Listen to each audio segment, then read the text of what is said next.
오늘 주제는 불교와 일반 시스템 이론의 상호 보완적 해석입니다.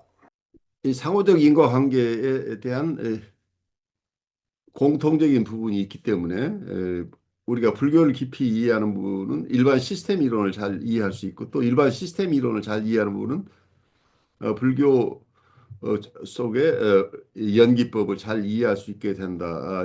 이렇게 이해할 수 있겠죠. 그럼 이 두 가지를 어, 함께 연구함으로써 상호 인과율에 대한 개념을 좀 더 분명하게 드러낼 수 있게 되고, 그리고 상호 인과율적인 측면을 발달시켜 온 두 학문의 영역이라고 할까요? 꼭 학문이라고 얘기할 수는 없지만 두 개의 자연에 대한 이해 방식, 자연에 대한 혹은 세계에 대한 이해 방식, 서로 공통되는 세계에 대한 이해 방식을 좀 더 잘 알 수 있게 된다. 이제 이렇게 생각을 할 수 있겠죠. 불교와 일반 시스템 이론의 상호 보완적 해석, 일반 시스템 이론과 초기 불교 교리의 관점을 함께 활용하면 상호 인과율과 그 함의들에 대해 많은 것이 밝혀질 수 있다. 다른 어떤 사상 체계 속에서도 인과 과정에 대한 이러한 견해가 그렇게 정합적이고 명료하게 설명되지 않는다. 우리는 상호 인과율이라는 개념을 해명하기 위해 서로 다른 각도에서 다른 데이터를 사용하고 있는 이 두 관점을 수용할 수 있다. 시스템 이론과 불법을 비교하려는 것이 나의 의도는 아니다. 실제의 본성에 대한 두 견해가 종종 서로 합치하거나 보완하는 것처럼 보일 수도 있지만, 그것들은 여전히 다른 종류의 인간적 기획들로 남아있다.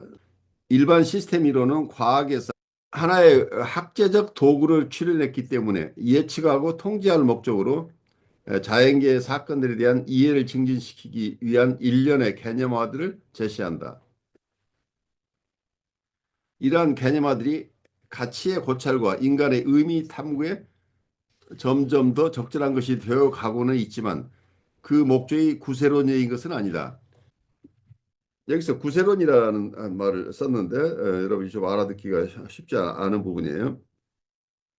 일반 시스템 이론과 불교를 이렇게 비교할 때 일반 시스템 이론 자체는 과학적인 측면에서 접근을 하고 있기 때문에 보통 과학의 태도에서는 가치나 삶의 의미, 인간의 의미, 이런 측면의 탐구가 쉽지는 않죠. 그런 부분을 무시하는 게 일반적으로 과학적인 태도라고 얘기를 하는데, 어, 여기서 상호 인과를 채용함으로써 일반 시스템 이론에서 구현하고 있는 다양한 개념화들이, 아주 중요한 새로운 개념화들이 appropriate to considerations of value and the human quest for meaning, 이러한 개념화들이 가치의 고찰과 인간의 의미 탐구에 점점 더 적절한 것이 되어가고는 있지만 그 목적이 구세론적인 것은 아니다. 여기서는 학문적인 어프로치이기 때문에 이게 영성적인 어프로치하고는 다르다고 이렇게 얘기할 수 있겠죠. 그런 점에서 우리가 굉장히 중요하게 생각하는 가치나 혹은 의미를 추구하는 사람들의 탐구, 탐색, 의미 추구의 탐구, 탐색, 이런 것들. 그래서 인간이 가지는 의미를 탐색하는데 도움을 주는 도구가 되어 가고 있긴 하지만, 그것 자체가 하나의 도구적인 측면에서 쓰이기는 하지만 이거 자체가 구세론적인 것은 아니다. 어떤 면에서 인간의 구제라고 할까요? 세상을 구원한다고 할지 이런 영성적인 개념하고는 다르다는 얘기예요. 그 목적 자체가 학문적인 것이기 때문에 영성적인 어프로치하고는 많이 다르다고 볼 수 있어요. 하지만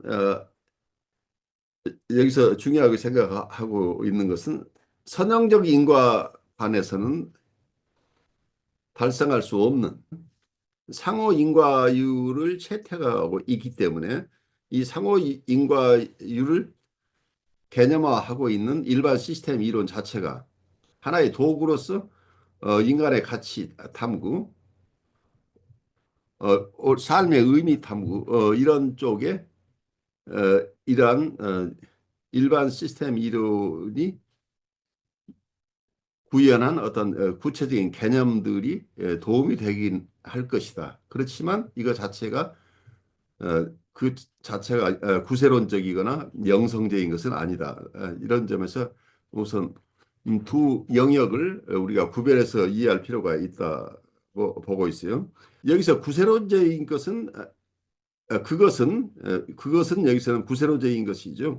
그것은 바로 불법의 목적이다. 다른 종교 체계들과 마찬가지로 불법은 해탈의 길을 제시한다.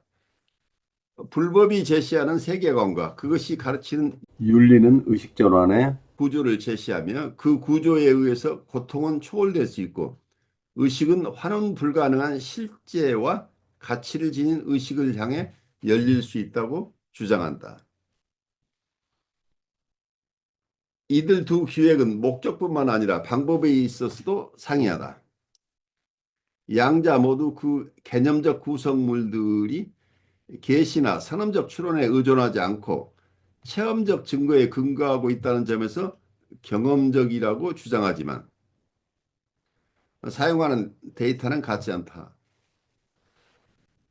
일반 시스템 이론은 유형의 과학적인 실험이 제공하는 관찰 결과들을 사용하지만 불교 교리는 주관적인 경험과 명상 수행이 줄 수 있는 직관적 통찰력에 의존한다.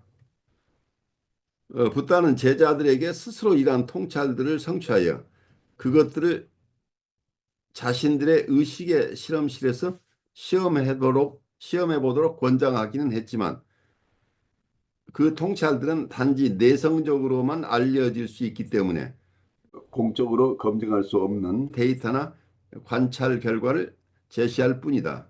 여기서 얘기하고 있는 것은 여러 통찰을 하긴 하지만 그 통찰들은 단지 내성적으로만 알려질 수 있기 때문에 공적으로 검증할 수 없는 데이터, 공적으로 검증이 불가능한 데이터나 관찰 결과를 제시할 뿐이다. 이 얘기는 과학적인 어프로치가 아니라는 얘기예요.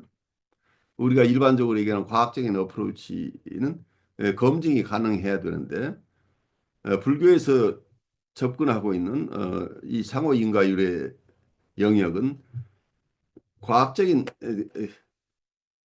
과학적인 접근 혹은 데이터를 통한 객관적인 검증이 불가능하다고 하는 점에서 우리가 일반 시스템 이론에서 추구하는 방법과 크게 차이가 나는 거죠. 근본적으로 차이가 나는 부분이 이제 이러한 부분입니다. 우리가 이 두 사상 체계들을 한데 묶어 상호 인과율에 관한 각각의 입장을 검토하려면 이들 두 사상 체계 사이의 본질적인 대비에 대한 고려가 반드시 필요하다. 여기서 뮤추얼 코셀레이트라고 하는 상호 인과율에 대해서 정확하게 이해를 하려면 상호 인과율을 채용하고 있는 불교의 입장과 그리고 일반 시스템 이론의 입장들을 조금 더 명확하게 어떤 점에서 공통점이 있고 어떤 점에서 다른지를 우리가 명확하게 이해할 필요가 있다는 얘기를 하고 있어요.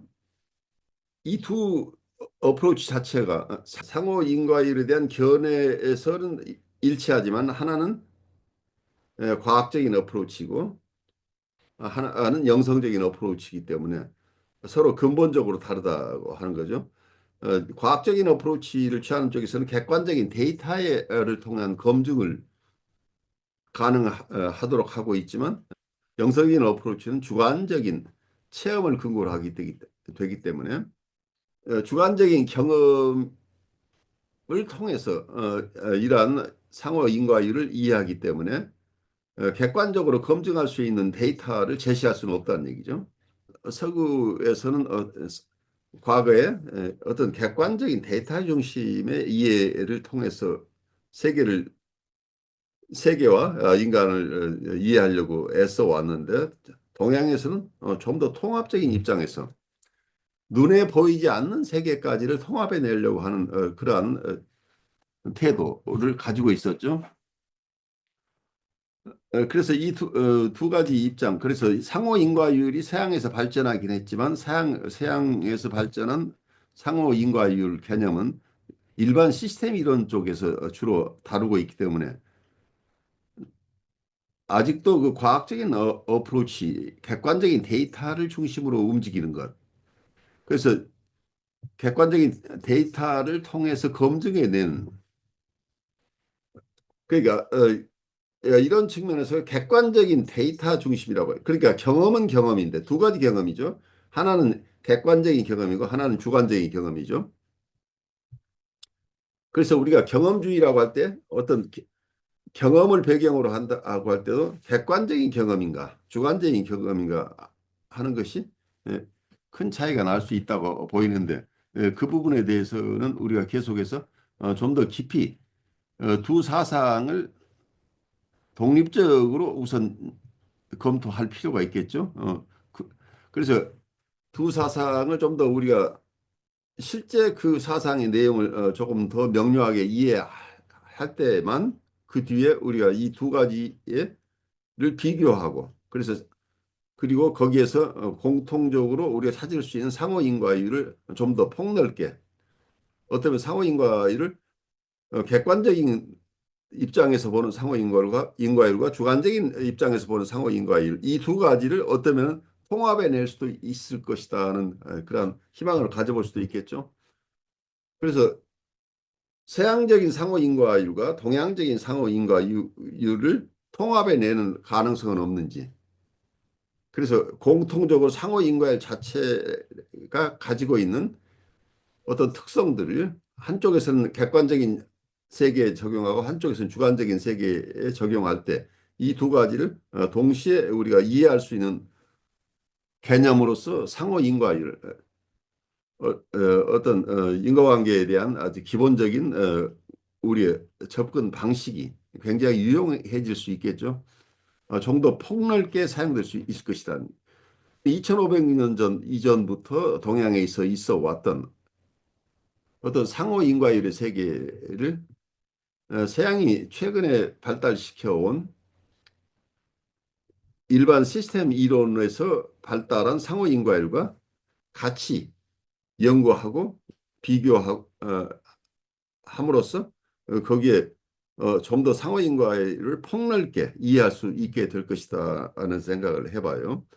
그래서 제가 이 과목을 이번에 여러분들과 공부하는 이유는 정신분석을 우리가 쭉 공부해 가고 있지만 정신분석을 깊이 이해하기 위해서는 상호인과율적인 이러한 개념들을 이러한 접근 방식 사람과 자연 혹은 우리가 보통 얘기하는 나와 세계를 이해하는데 이러한 상호인과율적인 접근을 한다면 좀 더 통합적으로 세계를 이해하고 나를 이해할 수 있을 것이다 하는 그러한 희망 때문에 정신분석이 가지고 있는 아주 중요한 요소들의 상호인과율이 가지는 아주 강력한 어떤 요소들, 상호인과율이 가지고 있는 인간과 세계에 대한 근본적인 이해 툴이라고 할까요? 이해하는 어떤 접근 방식을 서로 통합해냄으로써 상호인과를 우리가 좀 더 깊이 이해하고 아울러 정신분석의 영역을 우리가 훨씬 더 넓게 이해할 수 있을 것이다는 생각을 해요. 이러한 도구를 통해서 우리 ICC가 추구하고 있는 통합적인 정신분석 혹은 통합적인 라이프 코칭이라고 하는 이러한 우리의 이상을 달성하는데 이러한 상호의 인과에 대한 우리의 공부가 밑거름이 됐으면 좋겠다는 희망을 가지고 있습니다.